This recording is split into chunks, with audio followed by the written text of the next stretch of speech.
Pokoknya urip sing ruwet ngilingi salahmu tok tinggal. Piye kowe wong hebat.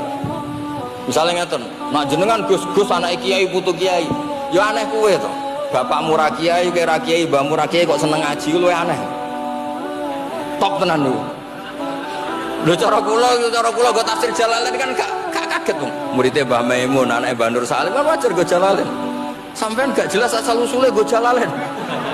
Oh iku malaikat yakin kagum, wis top. Kok iso mesti. Oh iku mesti top lho. Wis pokoke ngoten mawon, beragama itu sing gampang, penting sampean seneng pangeran ngoten mawon. Guys, cocok nggih? Nggih pun. Assalamualaikum warahmatullahi wabarakatuh. Andai kan orang hanya butuh makanan pokok, yaitu makan dan minum yang pokok, maka kita tidak pernah miskin. Jadi miskin itu disebabkan karena kebutuhan kita banyak, maka merasa miskin kalau nggak tersampaikan. Makanya istighna itu bukan bisek tapi anisek. Kalau dalam bahasa tasawuf, latela istighna anisek, bukan bisek. Kalau kamu merasa cukup dengan terpenuhinya kebutuhan itu, maka kamu akan nyari-nyari barang itu. Tapi kalau kamu istighna anisek, memang kamu dari awal dah. Saya beri contoh begini, kalau kamu bisa makan satu piring hanya butuh 10.000, dengan punya gedung tapi nggak bisa makan, itu kan nggak mungkin bos, orang punya gedung nggak kuat beli makan. Kalau orang menghendaki bisa saja, misalnya stroke, kamu terlalu didikte oleh ilmu itu. Urip wis biasa wae, maksudnya biasa wae, penting soleh, di hati soleh, rezeki yasmina wos, wae taluk gue pangeran, ra usah sok suci, ra usah sok bener dewi, biasa wae. Dunia kabeh kersane napa pangeran. Nah kenapa kalau saya ngaji PD, mereka aku muji pangeran, saya tidak pernah mikir awakku, tak penting awakku, penting muji pangeran. Ngaji itu artinya kan muji pangeran, muji ilmune pangeran, ya sudah selesai. Itu anakku itu itu mikir awakmu dewe. Mulane ndonga mbek ngaji ku derajate dhuwur ngaji, mergo ngaji muji pangeran, nak ndonga mikir awake dewe. Makanya saya termasuk ulama yang jarang berdoa. Tapi ya berdoa tapi kadang-kadang. Nah kowe kan gak kontribusi ning agama ora pati ya ndonga. Muji Allah mau basa-basi tok. Alhamdulillah rabbil alamin wassalatu wassalamu ala Muhammadin. Monggo syarat tok. Baru ke Allahumma inna nas'aluka nganti telung lari. Njaluk mapan, tolak buala. Yo opo wae. Mana jare pangeran? Muji kekasihku suwi dik dongane kecangkeman. Seseorang ketika dia malam hari saat mau tidur dia baca 2 ayat, kata Nabi Muhammad, 2 ayat di akhir surat Al-Baqarah. Man qara'ahuma minal lail kafatah.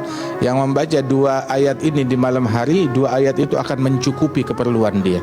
Itu ulama bilang kafatah mencukupi dia dari pahala qiyamul lail. Dapat pahala qiyamul lail dan dapat pahala tahajud. Modalnya cuma 2 ayat doang. Apa? Amana rasulu bima unzila ilaihi min rabbihi wal mu'minun kullun amana billahi wa malaikatihi wa kutubihi wa rusulihi la nufarriqu baina ahadin min rusulihi wa qalu sami'na wa ata'na ghufranaka rabbana wa ilaikal masir. Nah itu satu, la yukallifullahu nafsan illa wus'aha laha ma kasabat wa 'alaiha ma iktasabat rabbana la tu'akhidhna in nasina aw akhtana rabbana wa la tahmil 'alaina isran kama hamaltahu 'alal ladzina min qablina rabbana wa la tuhammilna ma la taqata lana bih wa'fu 'anna waghfir lana warhamna anta maulana fansurna 'alal qaumil kafirin. Itu 2 ayat mencukupi kita bahkan dari pahala qiyamul lail. Itu satu, mencukupi kita dari semua keburukan, dari semua kejahatan, dari semua gangguan. Salat itu mi'rajul mukmin. Salat itu adalah cara seperti itu. Kita manja dengan Allah meskipun dengan segala problem. Ketika i'tidal kita tetap memaklumatkan Rabbana lakal hamdu mil'us samawati wa mil'ul ardi wa mil'u ma syi'ta min syai'in ba'du. Engkau zat yang selalu layak dipuji di langit maupun di bumi. Dan langit bumi ini karena terbatas masih ditambahi wa mil'u ma syi'ta min syai'in ba'du. Dan seluas apa saja engkau kehendaki. Apapun hebatnya langit bumi ini tetap terbatas, ada ruang dan waktu. Makanya ditambahi wa mil'u ma syi'ta min syai'in ba'du. Dan segala puji ini memenuhi semua yang engkau kehendaki. Saya berkali-kali bilang kalau hubungan dengan Allah nyaman, caranya gitu. Kalau kita sakit, bayar oksigen. Kalau kita butuh air, bayar PDAM. Allah itu tidak pernah nyuruh kita bayar. Apa saja hubungan dengan Allah. Nah, sholat itu maklumat bahwa kita apapun problemnya, alhamdulillah rabbil alamin. Kita maklumatkan terus bahwa kita bersyukur. Iling-ilingan, kowe dosa gak apa-apa. Tapi kowe aja sampai gak telaten tobat, gak telaten istighfar. Lan aja sampai nalika kowe tobat, nalika kowe istighfar kalah semangat kambek nalika awakmu lakoni dosa. Bedane wong iman kambek gak iman, artinya bedane wong arep selamat kambek gak selamat itu gampang. Idza dzukira dzakara. Ketika diingatkan mau mendengarkan, itu berarti alamat selamat itu. Tapi kowe nek wis dinasehati wong, diilekne wong, wis gak iso. Berarti kowe ngenteni diilingne pangeran. Diilingne pangeran ini ngeri tenan. Diilingne kok diilingne pangeran, iku rodok gawat, Pak. Rodok gawat. Malam yata'addab ma'allahi fawqa ardi, adzabahullahu tahta ardi. Jangan sampai kita terlambat. Aja sampai Allah Ta'ala ngilingne awake dhewe, kondisine awake dhewe wis ning jero lemah. Supaya istri niki rada lerem atine ketika nglayani bojo. Panjenengan ibadah nglayani bojo niku wajib. Wajib, nggih, boten hanya dari segi keharusan boten. Tapi jenengan emot-emot. Wajib niki bukan untuk suami. Wajib niki perintah ya Allah. Sama halnya kita kalau melakukan kewajiban, kita nurut napa sing didhawuhi Gusti Allah. Kita nurut kalian syariat. Wajib ganjarannya kali-kali lipatnya lebih daripada pahala ibadah sunnah. Maka kalau dikata melakukan perkara yang wajib itu jauh lebih banyak pahalanya daripada ibadah sunnah yang sifatnya munajat berdoa kepada Allah. Benar atau tidak? Benar. Bisa jadi panjenengan ngelayani suami niku langkung dadike soleh daripada orang yang menolak suami tapi nyuwun kali Gusti Allah lewat doa dan munajat. Niku langkung mandi dungane istri sing nglayani suami. Hatimu kebaki eling aku, mesti hatimu sugih. Wis aku iku eling aku tenanan, mesti hatimu tak gawe hati sing cukup lan rezekimu tak cukup. Ojo geman adoh wae. Kaya apa apike pangeran, zat sing gak butuh kita tapi mengandani kita. Kowe kok jadoh kok aku, wis sing parek aku. Mergo kaenak adoh kok aku, mesti kowe fikir. Aja sampai kowe yo fikir ati, fikir donya. Mergo adoh kok pengen. Akhire wis adoh pangeran sibuk tapi ora dadekno barokah urip. Iku lara-larane wong kaya ya sibuk kangelan jebule ora dadi barokah urip. Mergo adoh saking pengen.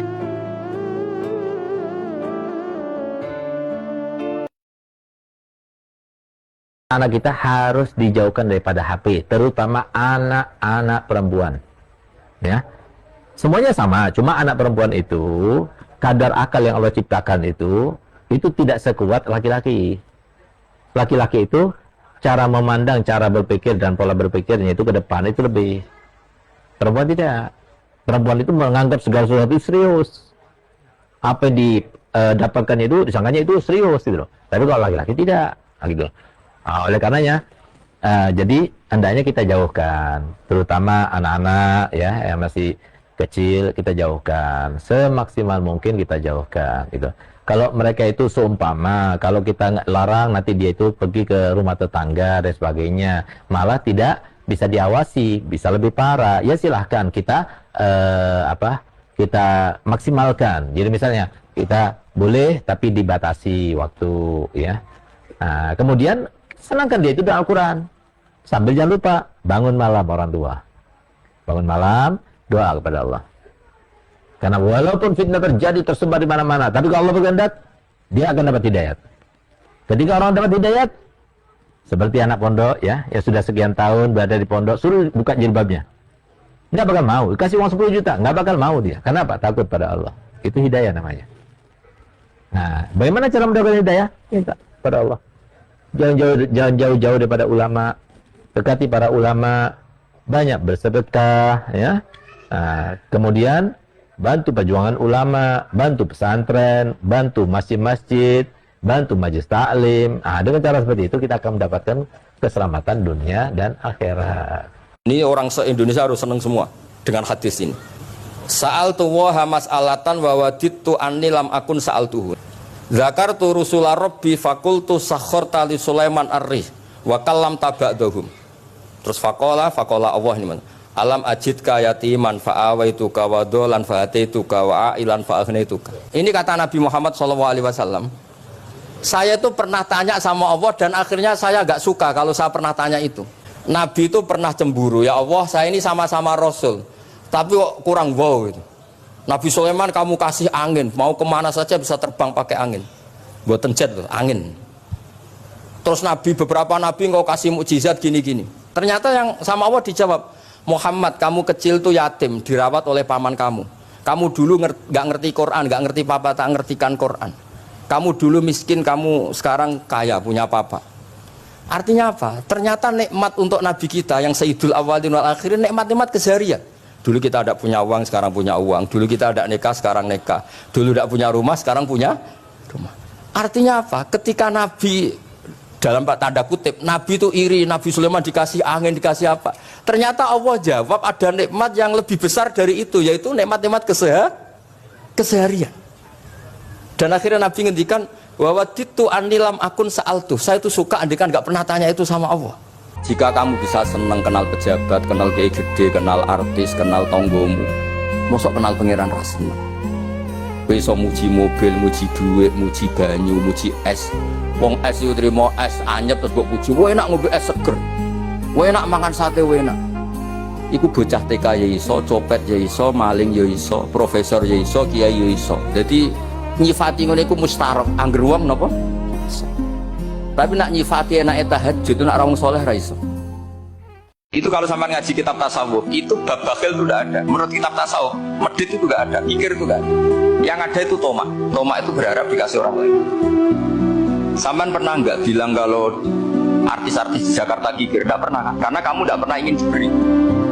Tapi kalau kamu punya pacar karena kenal tidak pernah ditraktir, oh, pacar saya kikir. Karena kamu ingin diberi.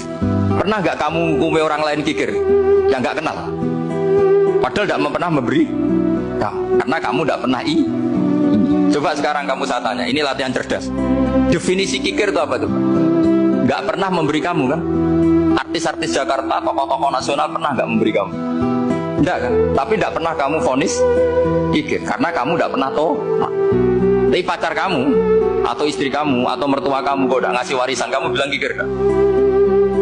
Sebabnya kikir betul apa karena kamu tomak berharap? Tomak. Maka di kitab tasawuf itu nggak ada bab kikir, yang ada bab tomak. Karena asal usul menvonis orang kikir itu karena tamak. Jadi tasawuf itu sisi unik dari khazanah Islam. Makanya di tasawuf itu nggak ada kritik terhadap kikir. Ya tentu kikir itu buruk, pasti ya kikir itu buruk.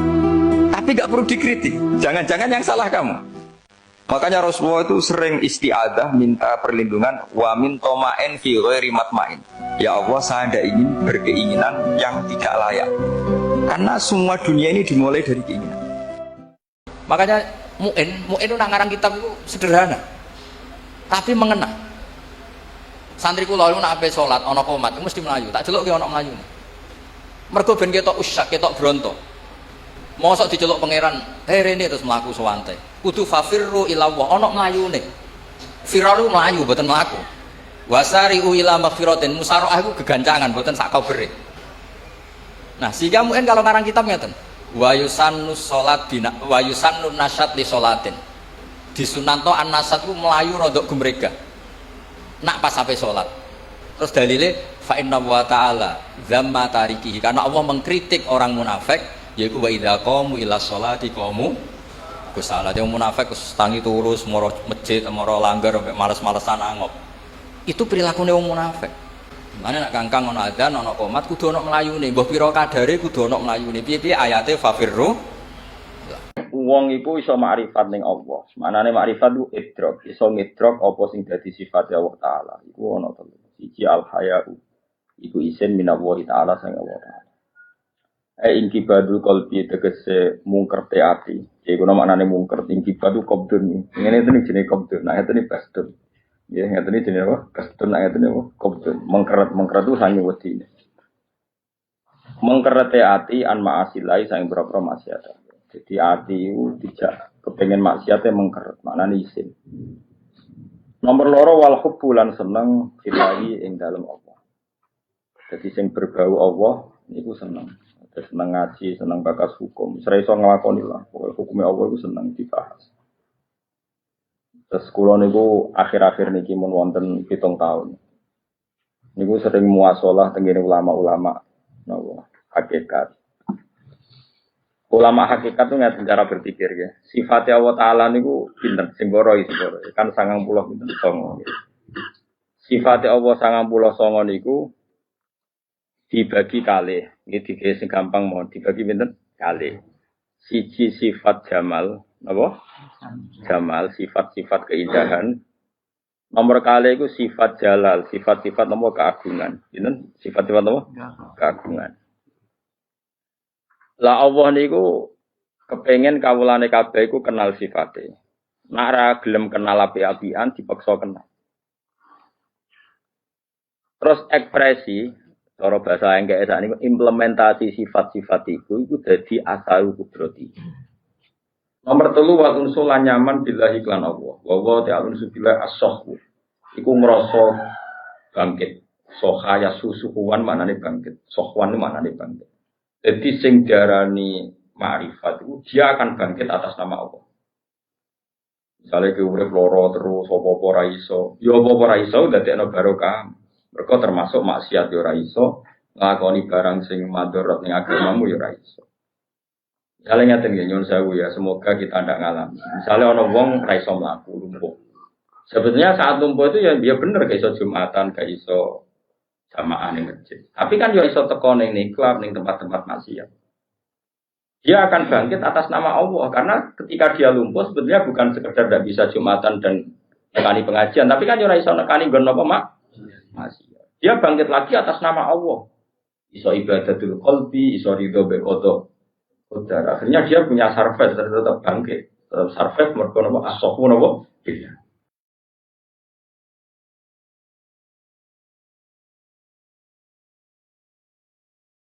Bahkan bapak saya itu kalau didik saya itu begini. Kalau meseli saya atau ngirim saya dulu itu kan pakai mes.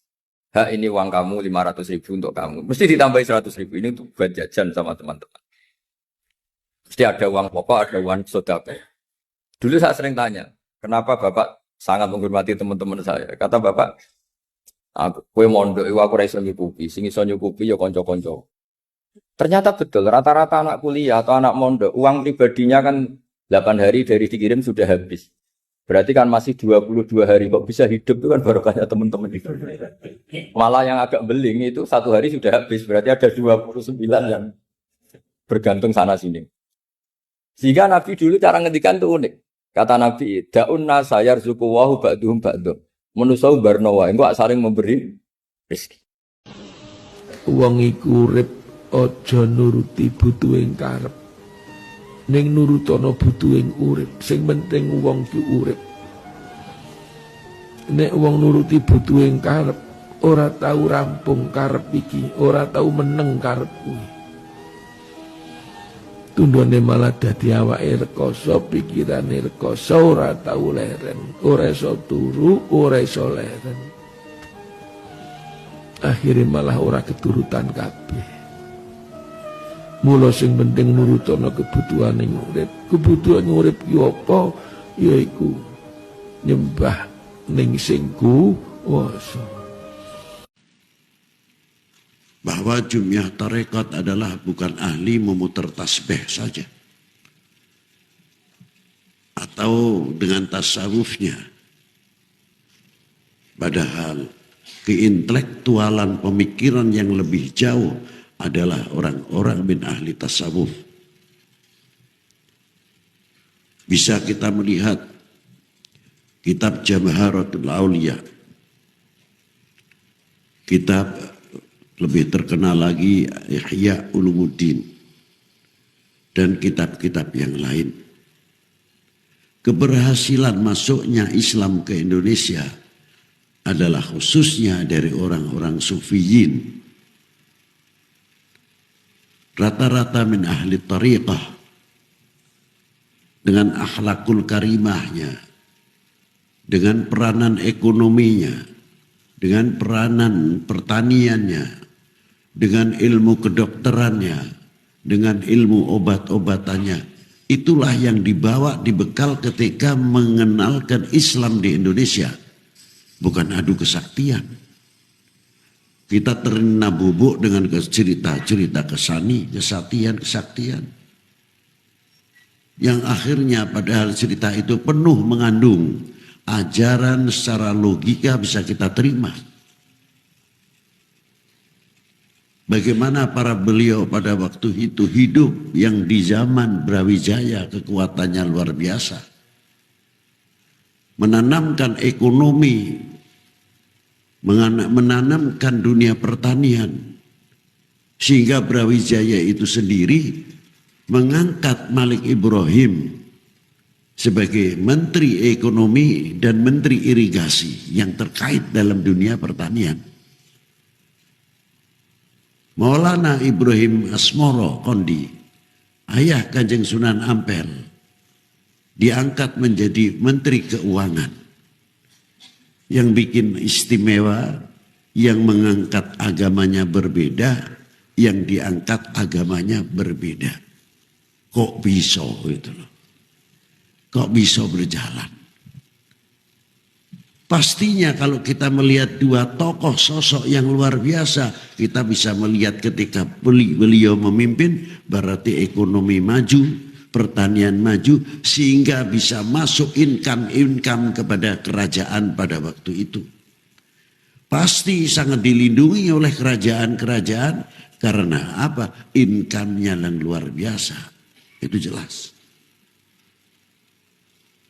Dengan perkembangan yang ekonomi yang luar biasa dan pertanian itu akan menambahkan sarana dunia pendidikan akan lebih memajukan daripada regenerasi kita ke depan untuk anak didik bisa melahirkan seorang ahli thariqah, dokter, hafidhul Quran, dokter, hafidhul Quran, dokter spesialis, entah itu dari spesialis kandungan, ortopedi, dan lain-lain sebagainya. Hafidhul Quran, muhadithin, ahli pertanian, dan lain sebagainya. Itu harapan kita ahli thariqah ke depan. Kalau didik anak, jangan diciptakan dunia. Terus gimana cara didiknya? Wa'mur ahlaka bis salati wastabir 'alaiha. Anakmu itu suruh perhatian sama sholat. Sabar melakukannya dengan berjamaah, awal waktu, telitin. Udah bapak cinta dunia, ngajari anak cinta dunia, cucunya dicintakan dunia. Ente mati nggak baca Fatihah? Dikasih kuncinya mobil ente. Ajak sholat yang benar. Baik itu sholat wajib, sholat sunnah, sholat duha, sholat witir, qiyamul lail, dan seterusnya. Wa'mur ahlaka bisalah wastabir 'alaiha. La nas'aluka rizqan, nahnu narzuquk. Aku ini Allah, enggak pernah minta rezeki kamu. Aku ini Allah, enggak pernah minta rezeki kamu. Nahnu narzuquk. Aku Allah yang ngasih rezeki kamu. Wal aqibatu littaqwa. Dan akibat yang terpuji nanti hasil kemujuran itu karena sebab takwa, bukan karena sebab hasil kerja yang ada. Takwanya kamu. Orang tandanya tobat diterima itu ada 5. 1, syarhus sadr, hatinya merasa tenang. 2, yuhibbu tagarrab ila ahlil khair, senang duduk dengan orang soleh. Itu kalau apa? Kalau orang sudah taubatnya diterima, hatinya itu haus dengan ilmu, senang condong dengan. Yang 3, bughd an ahli syar, benci dengan pelaku dosa, walaupun dulu dia paling parah, tapi dia benci dengan pelaku dosa. Kalau sudah taubatnya diterima, dia benci dengan pelaku dosa, walaupun dia dulu lebih parah. Yang 4, yara qalil minad dunya katsiran, dapat rezeki urusan dunia sedikit, dia ngerasanya banyak. Itu tandanya. Yang 5, yara katsir min amalil akhirah qalilan, banyak berbuat baik urusan akhirat, dia tapi merasanya masih melakukannya sedikit. Itu tandanya kalau tobat diterima. Allahumma shalli ala Muhammad. Mulane kowe sok ben wong apik ora iku Qur'ane anak putuem. Paham mungkin ya. Angger anak putuem salat wong apik berarti ke wong apik. Mergo cebloke apik. Mulane kira usah bangga dadi wong saleh saiki. Angger bedigasan anak yo koyo bapak pedhot berarti kowe paham nggih pedhot. Perkarane pas pangeran takok, "Cung, kok ana rante coplok dian ke anak sapa duka Gusti?" Lah iku perkara kaya iku. Walane ciri utama wong apik ku ning turunane. Walane idza matabnu adam ing qata'a amaluhu illa min salasin termasuk awaladin saleh. Bahwa setinggi apapun pendidikan seorang perempuan, karir terbaiknya adalah tetap berdiam diri di rumah. Bayaran termahalnya adalah diridhoi oleh suaminya, dan prestasi terbesarnya adalah ketika dia mampu mencetak generasi yang solih dan solihah. Makanya kan kayak alhaakumut takasur, kowe ra iso muni wong ngger kedonyan mesti elek. Mergo pangeran dawuh alhaakumut takasur. Nak wong elek iku angger kedonyan ya terus lali pangeran. Nak wong soleh tambah donyane akeh tambah kepengin seneng ning pangeran, koyo dienggo haji, dienggo ngamal macam-macam. Mulane jari Imam Ghazali waca kula nu nyekseni tenan. Sampeyan ora percaya sinau Ihya Kitabul Halal wal Haram. Itu beliau itu hampir satu kuras mengkritik orang zuhud. Padahal beliau termasuk Sayyidu Zaidin, orang yang ketuanya orang yang beliau kritik begini, rungokno. Orang itu kalau didorong hanya punya kifayata yaumin biyaumin. Yang penting iso mangan sesuk. Karena zuhud kamu hanya menyediakan mangan untuk besok, gue belanja sesuk. Kalau seluruh dunia, seluruh orang Islam punya seperti itu, kapan mereka bisa haji? Karena kalau saya misalnya, saya punya anak 3 misalnya, punya istri 1. Berarti rata-rata 1 hari saya butuh uang berapa? Misalnya normal 20 kali 5 lah misalnya, berapa? 100.000. Orang zuhud adalah orang yang mendorong orang itu disuruh punya 100.000 saja, cukup sementing sesuk iso mangan. Oke, itu bagus untuk orang yang orientasinya akhirat. Problemnya agama ini juga menyuruh kita haji, menyuruh kita zakat. Sekarang kalau zakat, sama tak warai, zakat itu 84 gram. Nggih nisabnya zakat itu pinten? 84 gram. Kalau 1 gramnya itu 84 dinar maksud, 84 nopo? Gram nggih pun gram niku. Kan 20 miskal sama dengan 84 gram, pun dikonversi gram. 84 gram itu kan kalau 1 gramnya 500.000 sama dengan berapa itu? 42 juta. Nggih, 40 pinten? 42 juta. Kalau orang hanya miliki 1 hari 100.000, kapan dia zakat, kapan dia haji? Makanya kata Imam Ghazali, summa yu'addi dzalikal fatwa ila isqatil haji wa zakat wa sukutil kafarat al maliyah. Kalau fatwa itu kamu masalkan secara massal, maka fatwa ini akan menjadikan orang Islam tidak mungkin haji, juga tidak mungkin zakat. Terus Imam Ghazali menutup wa huwa fi ghayatil qubhi, fatwa itu buruk sekali. Belum nanti di bab jihad.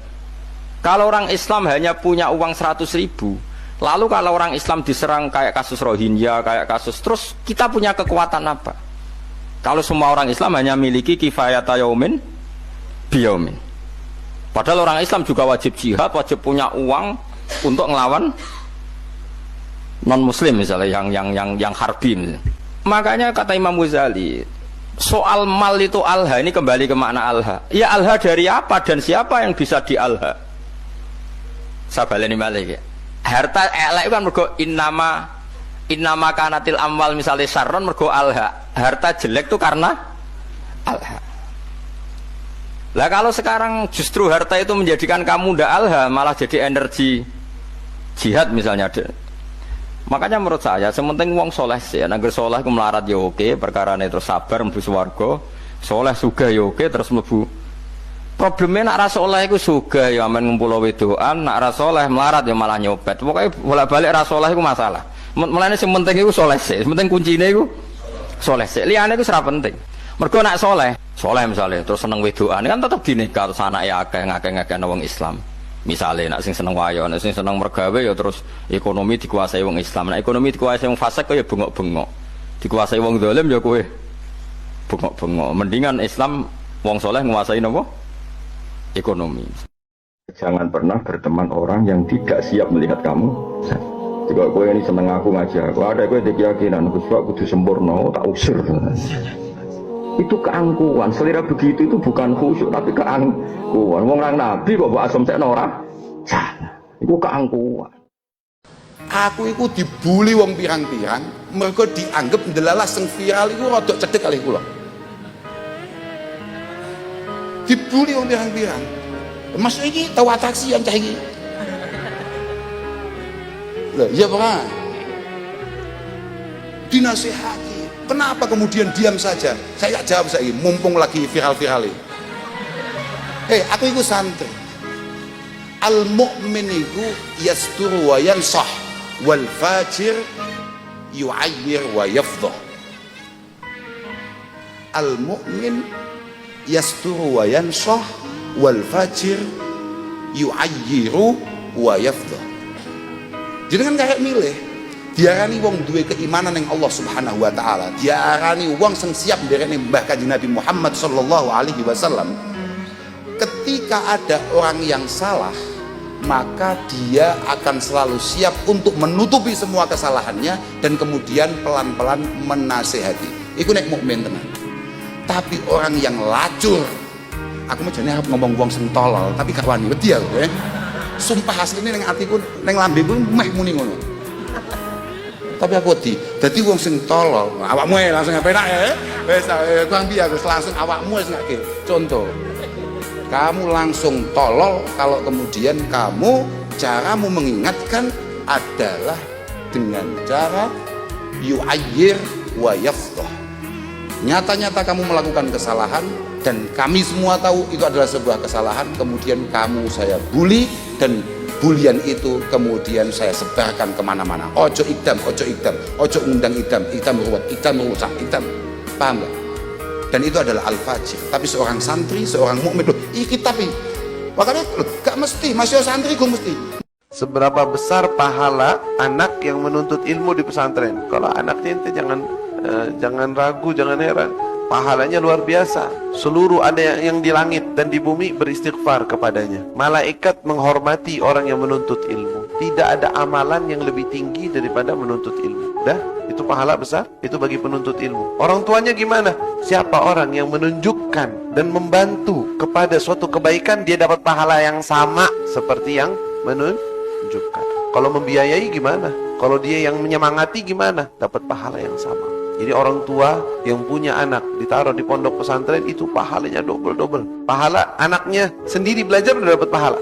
Kita yang ngebayarin dapat pahala lagi. Kita ngedukung dapat pahala lagi. Begitu terus. Dan itu pahala yang paling besar. Paling besar. Untung kalau seorang anaknya belajar di pondok pesantren dan dia belajar dengan baik, maka itu adalah suatu keuntungan besar. Ketika matur sama Kanjeng Nabi ditanya, apakah dia punya ibu? Oh iya masih punya Kanjeng Nabi. Ya sudah, sowan sana. Sudah sowan ke ibunya, dawuh ibunya, Bu, ini anak panjenengan tidak bisa ditalkin la ilaha illallah ketika nazak, tidak bisa keluar rohnya. Dawuh ibunya, biarkan. Salah sendiri, dia selama hidupnya selalu mementingkan istrinya daripada saya. Oh, ternyata sekarang ibu-ibu, mohon maaf, banyak sekali laki-laki itu seperti ini, takut kepada istrinya, lebih takut kepada istrinya daripada takut kepada ibunya. Ibunya semisal, mohon maaf saya hanya menyeimbangkan antara isu-isu kesetaraan saja, bahwa ini di masa Kanjeng Nabi pun sudah ada loh seperti itu loh, seperti ini. Ini ibunya bilang demikian karena semasa mungkin hidupnya ibunya itu misal minta uang tidak diberi, tapi kalau istrinya yang minta langsung jor-joran.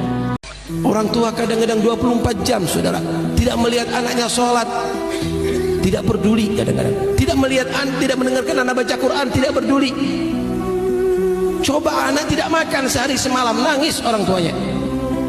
Makan nak, sakit nanti kamu, mati nanti kamu, dipaksa anaknya untuk makan karena begitu cintanya kepada anak.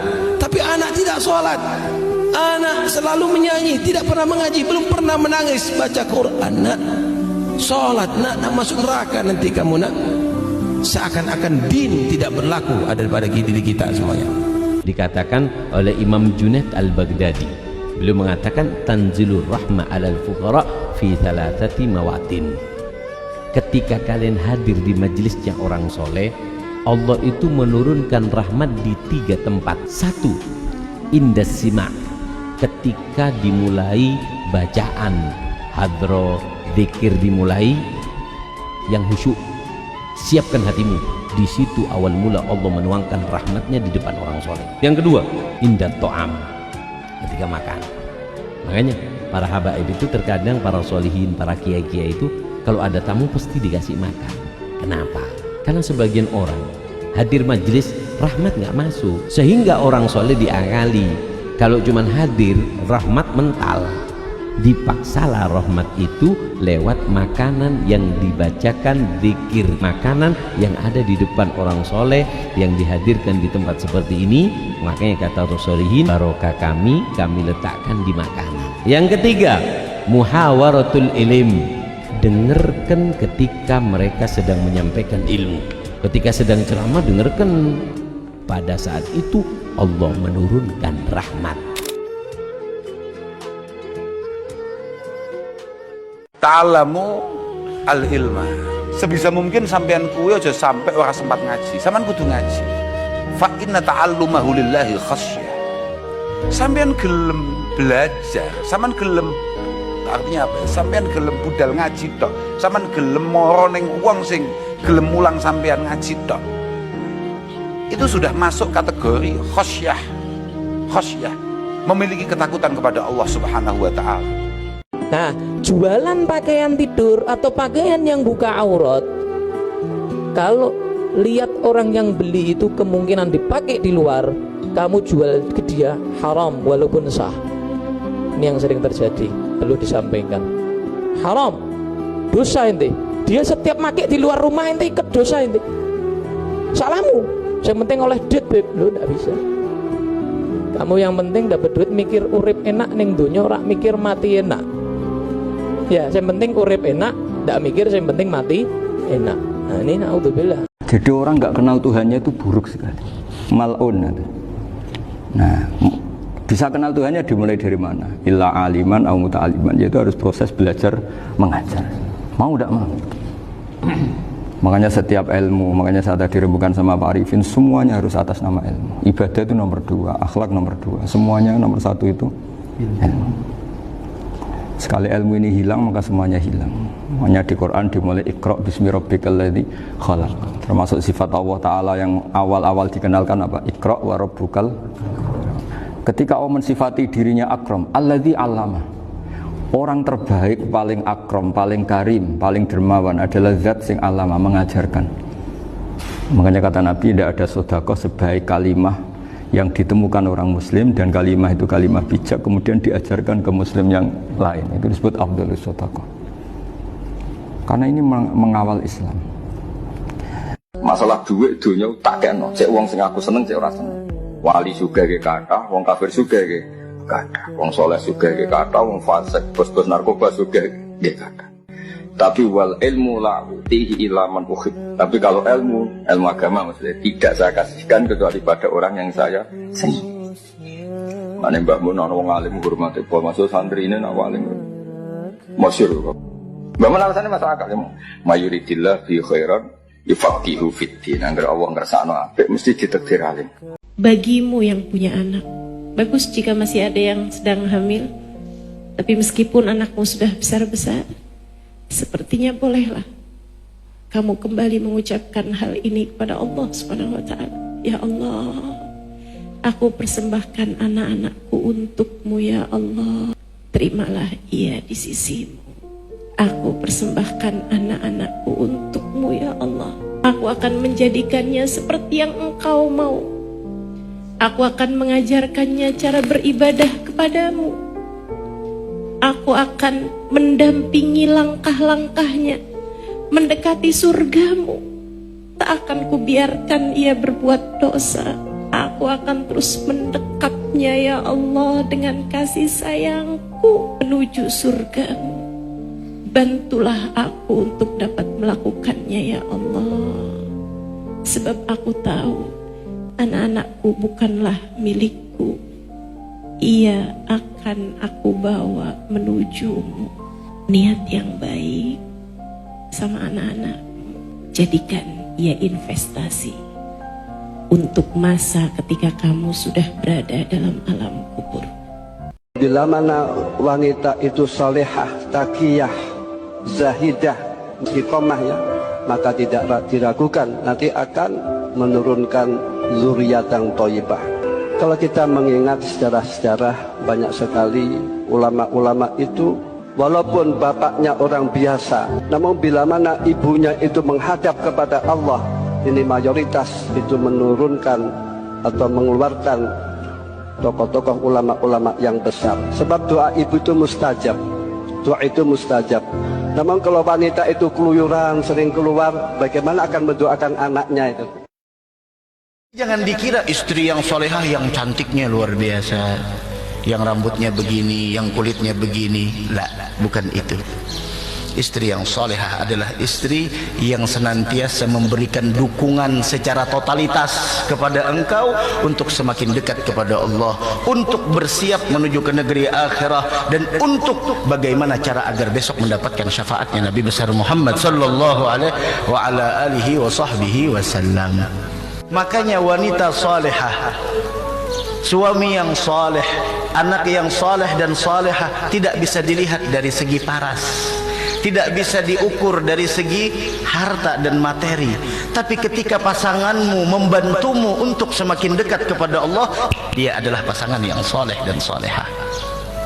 Ketika anakmu tidak menghalangimu di dalam meraih ridhonya Allah, maka dia adalah anak yang saleh atau salehah. Wahakala.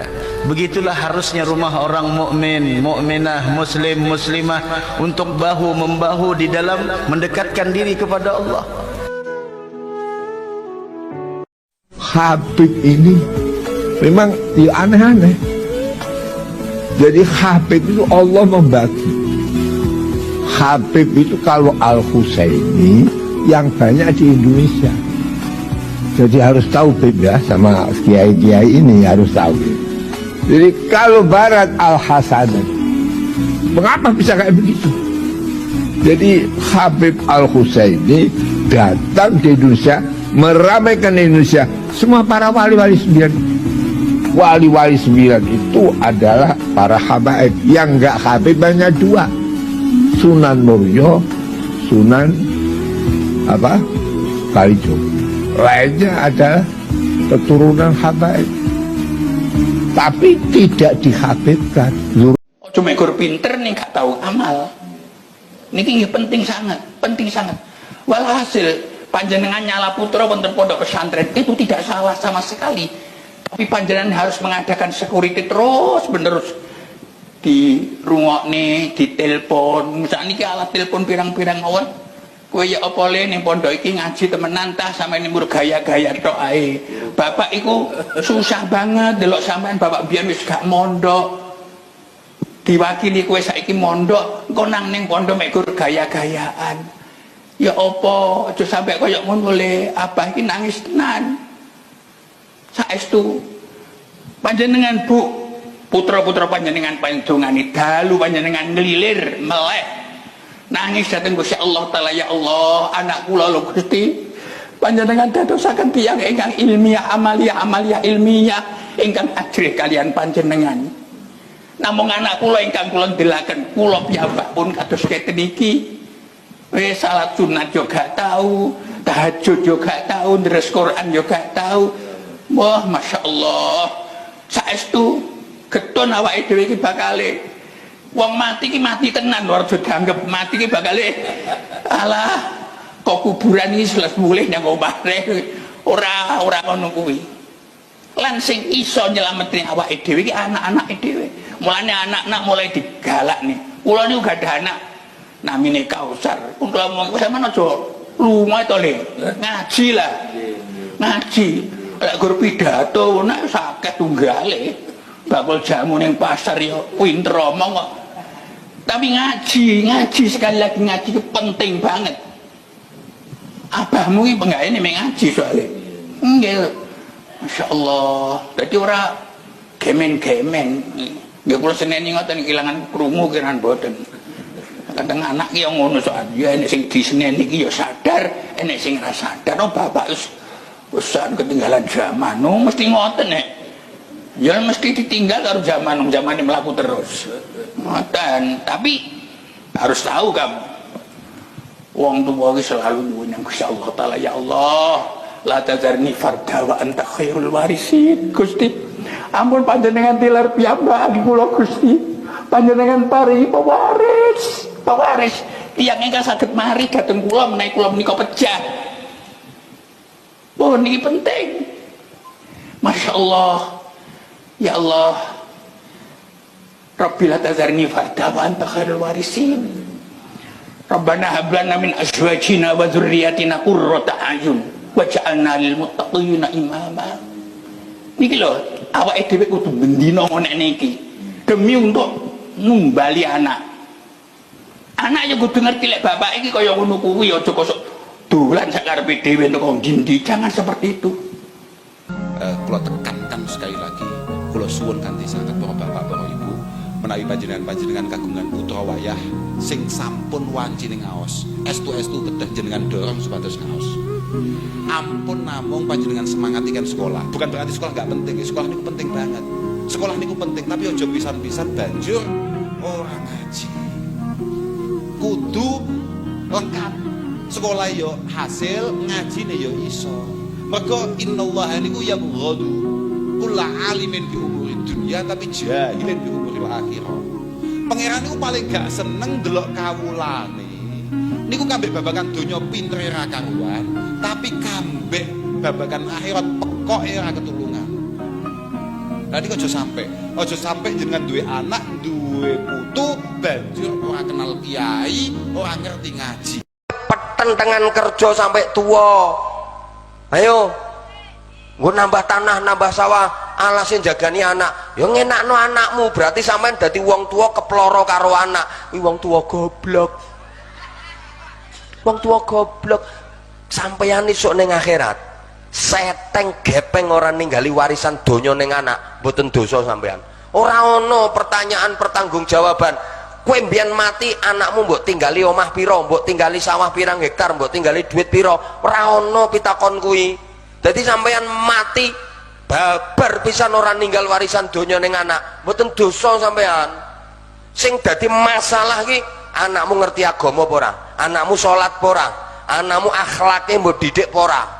Mulane nek wong tua cerdas, anak dibekali ilmu, iman, akhlak, isih duwe sawah, tanah, turah, dol nggo umroh, nggo lunga haji. Wong tua cerdas, anak ben golek mangan dhewe, Allah sing nanggung. Ki wong tua cerdas iki. Sesuk nang didoli kabeh.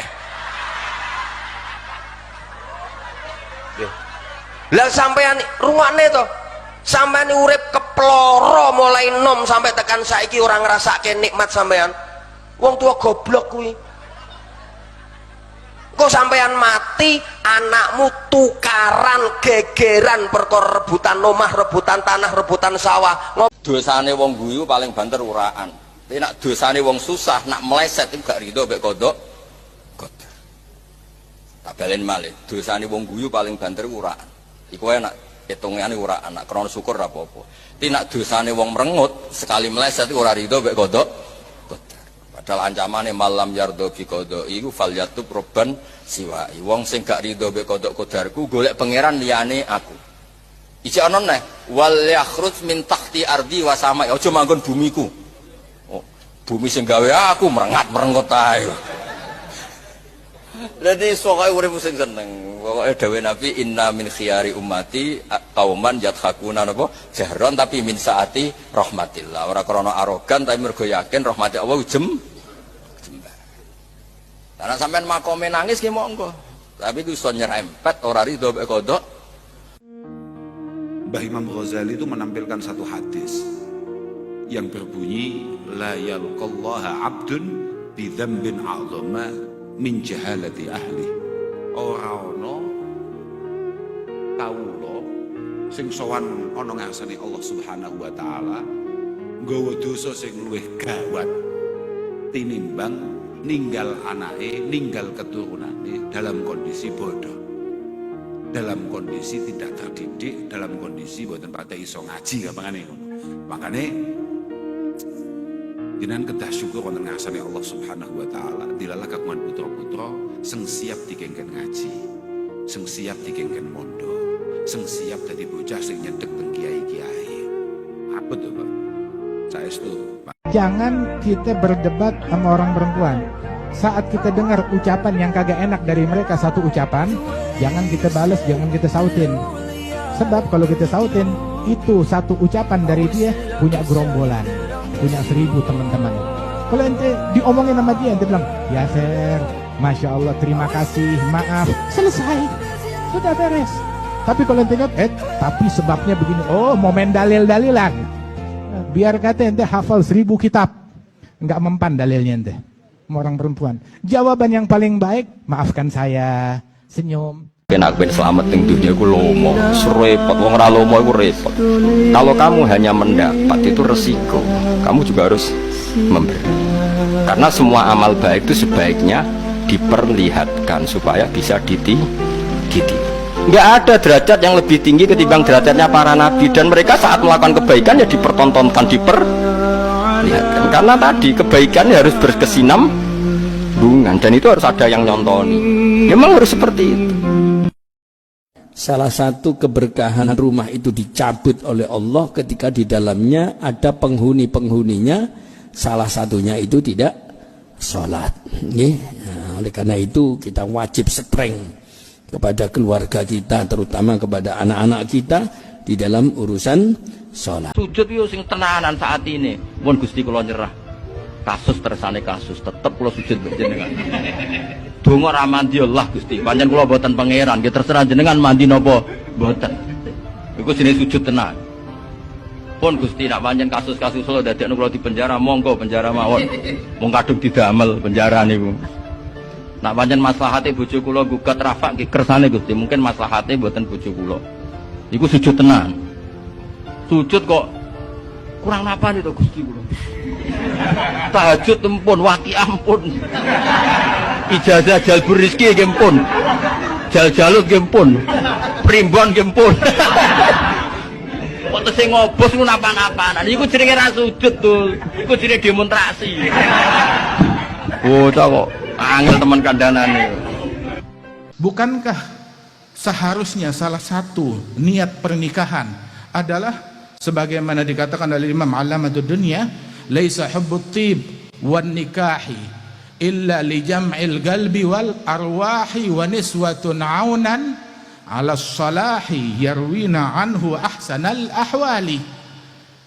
Kecenderungan Rasulullah di dalam pernikahan dan wewangian itu semata-mata niswah aunan ala salah, kaum wanita yang membantu di dalam kebaikan, membantu di dalam ketakwaan, membuat kita makin soleh, makin taat, makin patuh. Yang tadinya nggak ada yang bangunin tahajud, sekarang ada yang bangunin tahajud. Yang tadinya nggak ada yang ngingetin dia, jangan banyak-banyak, jangan sering-sering megang handphone, jangan nonton mulu. Ada yang ngingetin kita, ada yang mengingatkan kita untuk ayo baca Quran, ayo sholat jamaah, ayo pergi masjid, ayo pergi ke majelis, wahakadha. Dan begitu juga sebaliknya, walahunna mithlul ladzi 'alaihinna bil ma'ruf. Anak ini itu tergantung orang tuanya. Anak itu kertas kosong, orang tua yang nulis. Kalau orang tua nggak mau nulis, yang nulis orang lain. Yang nulis temannya yang di sekolah, yang nulis yang ditonton ada di TV, yang nulis yang dilihat di HP, yang nulis yang ada dilihat di dalam media-media sosial. Itu yang akan nulis kepribadian anak-anak kita semuanya. Makanya beliau mengatakan, jadikan anak kita cinta kepada ilmu, jadikan anak kita itu cinta dengan orang-orang yang berilmu, jadikan anak kita itu cinta dengan orang-orang yang saleh. Ada di dalam nasihatnya Al-Habib Abu Bakar bin Muhammad As-Segaf Garsi, beliau mengatakan anak kecil itu bukan belajar dari yang dia dengar, tapi anak kecil itu belajar dari apa yang dia lihat. Dia dengar nasihat sesering apapun, dengar nasihat macam-macam dia dengar, yang akan dia ikuti apa yang dia lihat. Jadi kalau misalkan ada seorang tua tiap hari nasihatin anaknya ke masjid tiap hari. Kalau perlu wiritan 1 hari 100 kali. Tapi orang tua nggak pernah ke masjid, nggak akan ngaruh. Tapi orang tua nggak pernah nasihatin anaknya untuk ke masjid, orang tuanya ke masjid, anaknya akan ikut. Kenapa? Karena anak itu belajar dari yang dia lihat, bukan apa yang dia dengar. Bahkan beliau dalam kalamnya Habib Abu Bakar juga menjelaskan, ajak anak-anakmu ke majelisnya orang-orang soleh. kemudian dudukkan dia di sampingmu, kemudian ketika menyaksikan ada ulama, lihat nak itu ulama, lihat nak itu orang soleh, lihat nak itu. Ketika dia menyaksikan di mana orang-orang yang berilmu, orang-orang yang soleh dimuliakan kepada Allah oleh Allah Ta'ala, di mana dimuliakan di dalam majlis-majlis, maka itu yang akan menjadi tanaman yang ada di dalam hati anak dari kecil, cinta dan ingin meniru orang-orang soleh.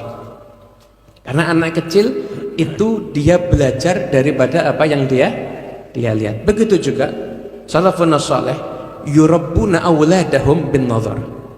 Mereka kaum solihin ini juga mendidik putra-putra mereka, santri-santri mereka, murid-murid mereka dengan pandangan. Berapa banyak pandangan apabila ditujukan kepada seseorang maka bisa merubah keadaan orang tersebut, berubah 180 derajat karena barokah daripada pandangan kaum Allah salihin. Kena ben selamat ning dunia iku lomo, repot wong ora lomo iku repot. Kalau kamu hanya mendapat itu resiko, kamu juga harus memberi. Karena semua amal baik itu sebaiknya diperlihatkan supaya bisa ditiru. Nggak ada derajat yang lebih tinggi ketimbang derajatnya para nabi, dan mereka saat melakukan kebaikan ya dipertontonkan, diperlihatkan. Karena tadi kebaikan harus berkesinambungan dan itu harus ada yang nyontoni. Memang harus seperti itu. Zaman akhir itu mulai agak ngawur. Kalau ada acara itu wong liya kon maca anake mlebu metu gak melok maca. Itu keliru, saya jamin itu keliru. Saya sering kalau mimpin di rumah, kalau yasinan di tonggo-tonggo kok anake gak maca saya keluar. Bapakmu wong liya kok kon maca kata saya gitu. Jadi itu menurut saya itu yang jelas, saya sampai ngisi begini. Yang ada riwayatnya itu idza mata ibnu adam min qata amaluhu illa min salasin shadaqatin jariyah au ilmin yuntafa'u bi aw waladin sholihin yatullah. Itu ndak ada di hadis au kiyayin sholihin yatullah. Yang ada itu awaladin apa? Sholihin. Jadi anaknya harus ikut, kalau ndak ada usaha kata. Akhirnya anaknya do wedi, nggih Gus nggih. Akhirnya tak kei jagung paling akeh, kula mendet sithik. Wong aku ora anake. Kadang-kadang enggak, orang lain baca buahnya anaknya mau mlebu metu mau enggak no tamu mbek rokokan. Itu harus ditobatkan itu. Keliru itu. Karena nasnya bukan awkiyayin solihin tapi awaladin solihin. Ini bukan provokator, ini memang ya harus seperti itu. Ayyuma imra'atin kharajat min baitiha muta'attiratan, perempuan manapun yang keluar rumah memakai wangian sehingga tercium wanginya tersebut oleh laki-laki yang bukan muhrim, maka sesungguhnya perempuan tersebut terkena dosa zina. Apabila dia mempunyai suami dan suaminya tidak menegur, suaminya pun mendapatkan dosa zina. Apabila dia masih belum bersuami, orang tuanya dapat dosa zina. Saudara laki-lakinya dapat dosa zina. Orang tuanya telah meninggal, dikirim dosa zina ke dalam kubur orang tuanya. Sing nomor loro, Gusti Allah seneng ridho nenggone wong sing duwe anak bojo tapi tanggung jawab. Bapak Ibu pangapunten, nikah iku gampang, tapi sing angel gawe keluarga bahagia. Nikah iku hukume sunnah tapi gawe keluarga bahagia hukume wajib. Mulane wong sekali rumah tangga urepe kudu bahagia. Pripun carane kula jenengan bina keluarga bahagia? Sing pertama kudu iso hifdzul lisan, iso njaga omongan sing apik. Tulung Bu matur sing sae kalih bapake, bapak tulung matur sing sae kalih ibuke. Soale akeh wong wedok pinter basa karo wong liya tapi gak iso basa karo bojone. Enten Pak Camat liwat, ajeng teng pundi Pak Camat kaya sholihah ngono modele. Bojone disentaki bendino. Teng mriki nggih enten wong wedok model ngoten niku. Wonge saiki ya teko. Ayo munggah setunggal nggo contoh kene. Wong wedok kok modele ngoten. Hifdzul lisan, iso njaga omongan sing apik. Makanya terus Ibrahim Az-Zarnuji, Syekh Ibrahim Az-Zarnuji teng kitab Ta'limul Muta'alim, ana wong wedok loro sing nyebabno sandang pangane sing lanang kangelan.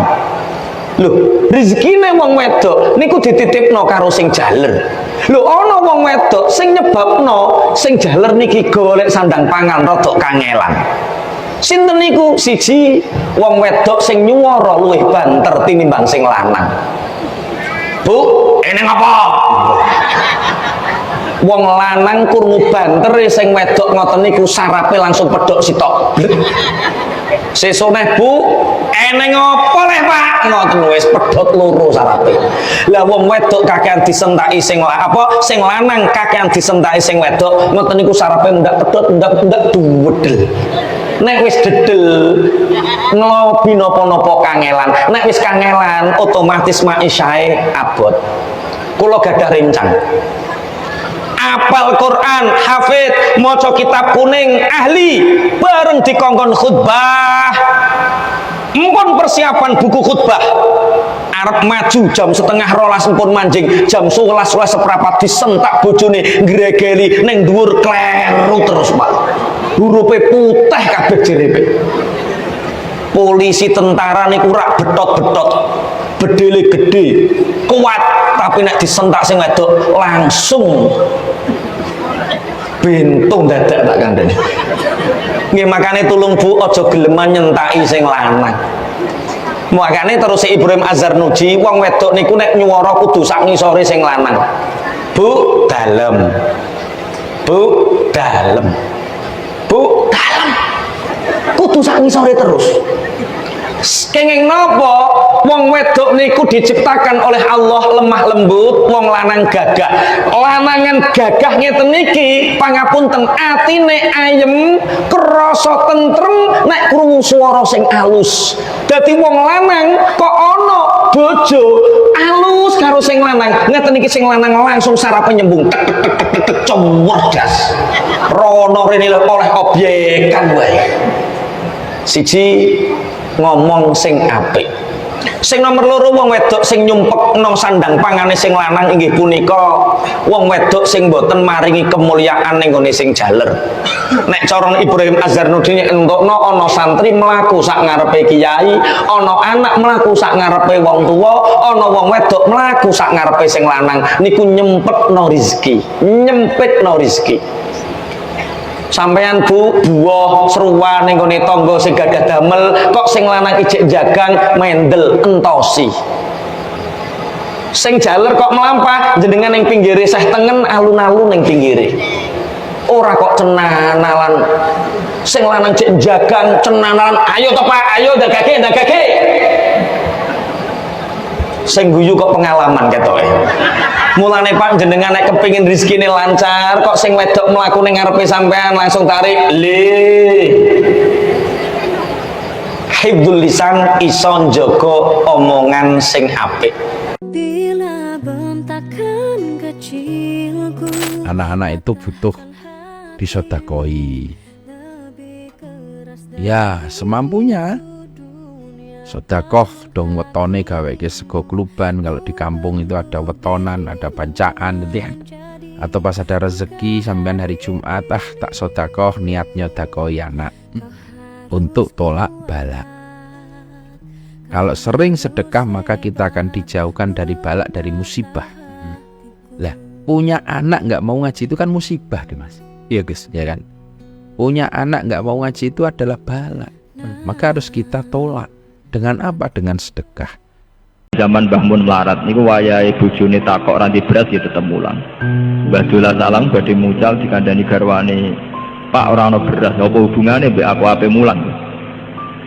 Kula alhamdulillah nate melarat lami teng Yogya 5 tahun nggih mboten nate mboten mulang. Ngeroe mulang nggih mulang. Cara kula melarat ambek mulang ora ana hubungane. Lah apa melarat ning ngisor-ngisor tol iku tau mulang gitu ya melarat banget. Paham ya?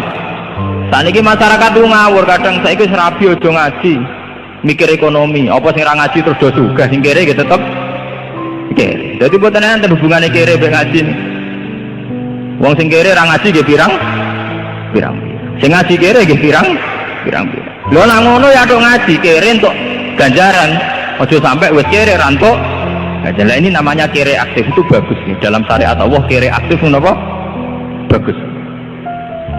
Paham? Jadi ngaji niki muga-muga barokah ngaji niki kita sampai kiri Pak. Ngajarin suudzon, ngajarin mendengki, ngajarin membenci, terus dia bilang itu ilmu ada racun. Nabi Muhammad SAW ilmunya bawa rahmat, bawa kasih sayang.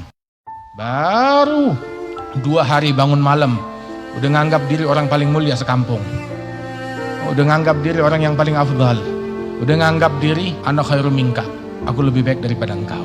Ada, ini bukan muridnya ulama, ini muridnya iblis yang begini. Ini santrinya iblis. Tapi kalau santrinya aulia wa shalihin, maka dia nganggap semua orang lebih mulia dari dia. Nggak berasa dirinya udah mulia, nggak berasa dirinya udah beramal soleh. Tapi kalau santrinya iblis, nah iblis tuh yang ngajarin, ana khairun minhu khalaqtani min nar khalaqtahu min tin. Aku lebih baik daripada dia. Engkau ciptakan aku dari api, engkau ciptakan dia dari tanah. Udah sombong pakai dalil di hadapan Allah. Ya Rabb, saya lebih baik dari dia. Ada dalilnya. Dia pakai dalil lagi. Iblis. Enggak semua orang yang punya dalil ulama. Iblis juga punya dalil. Mau tahu ulama? Ulama yang takut kepada Allah, takut mencaci, takut mendengki, takut memprovokasi, takut bergosip, takut mengumpat, takut ngomong yang haram, takut ngelihat yang haram, takut mendengar yang haram, takut menulis yang haram. Ilmu nyebarin cinta, nyebarin kasih sayang, mempersatukan, bukan memecah belah. Oh, saya punya riset, saya punya ilmu, begitu pecah belah orang, bikin orang saling ribut, ngajarin suudzon, ngajarin mendengki, ngajarin membenci, terus dia bilang itu ilmu. Ada racun. Nabi Muhammad SAW ilmunya bawa rahmat, bawa kasih sayang, ngajarin kita husnudzon, ngajarin kita sangka baik, ngajarin kita menghargai. Tahu ilmunya Nabi Muhammad? Ilmunya Nabi Muhammad ngajarin kita menghargai dan rahmat dan kasih sayang kepada binatang, apalagi kepada manusia, apalagi pada muslim. Itu ilmunya Nabi Muhammad.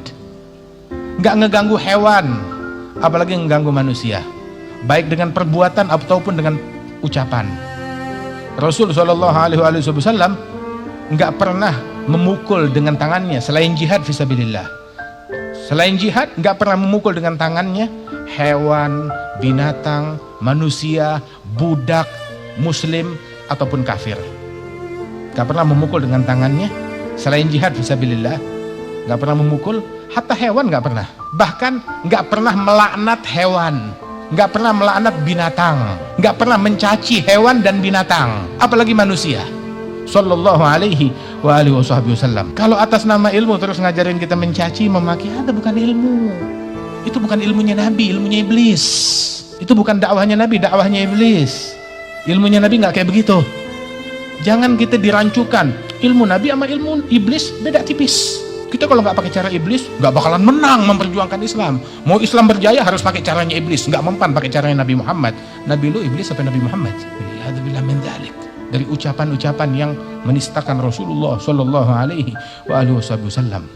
Ilmu mereka ngajarin rahmat, ngajarin kasih sayang. Ilmu mereka tuh Nabi ngajarin, ini stata'ata an tanam walaysa fi qalbik ghil ala ahad minal muslimin faf'al. Kalau kamu bisa tidur di malam hari, di hati nggak ada benci kepada satu muslim pun juga, laksanakan. Bersihin hati kita dari benci kepada satu muslim. Bawa sial bikin su'ul khatimah. Apalagi benci kepada orang-orang yang dimuliakan oleh Allah. Jangan asal ngatain orang, mencaci orang, tahu-tahu orang yang kita benci, yang kita caci punya hubungan istimewa dengan Allah. Kalau benar ternyata tuh orang minal aulia, maka kamu mampus, celaka, binasa. Kalau ada begitu, udah, siapa yang bisa nolong dia? Selamatin.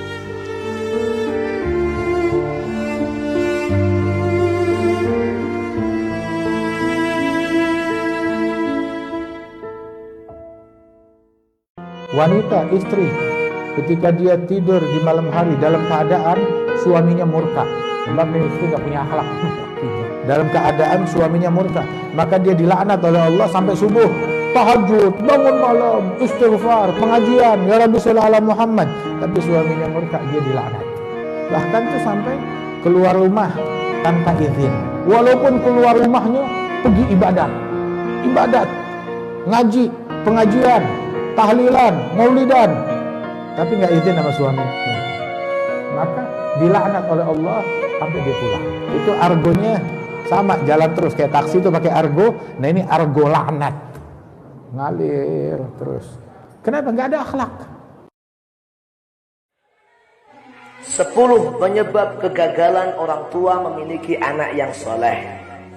Pertama, orang tua tidak tega.